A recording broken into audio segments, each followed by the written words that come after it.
কিন্তু জন্ম তো নিয়েছেন একটা মার্শাল লয়ের গর্ভ থেকে। এগুলো ভুলে গেলে তো কাজ হবে না। সংবিধানের যে দোহাই এখন দেখাচ্ছেন, আপনাদের জন্ম তো সাংবিধানিক ভাবে নয়।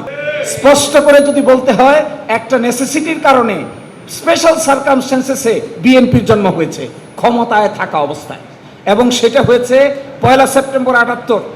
1978 সালে দ্য প্রেসিডেন্সিয়াল ইলেকশন অর্ডার 1978, 3রা জুন 1978 রাষ্ট্রপতি নির্বাচনে জিয়াউর রহমান বনাম জেনারেল অবসরপ্রাপ্ত এম.এ.জি. ওসমানী অংশগ্রহণ করেন।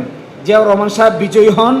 18 ফেব্রুয়ারি 1979 সামরিক আইনের অধীনে জাতীয় সংসদ নির্বাচন অনুষ্ঠিত হয়।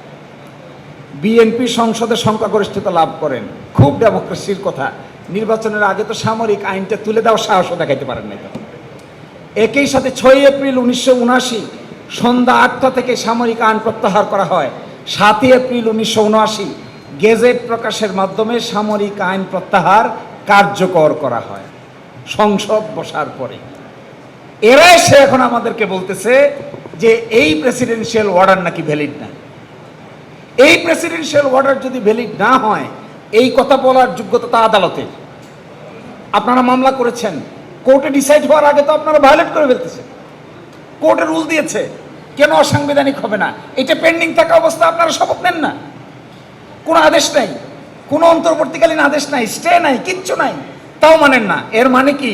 ওইদিকে আবার বিচার বিভাগীয় পৃথক সচিবালয় অধ্যাদেশ বাদ করেছেন, সুপ্রিম কোর্টের বিচারক নিয়োগ অধ্যাদেশ বাদ করেছেন। এর মানে কি? সবগুলোকে আবার করায়ত্ত করতে চায়।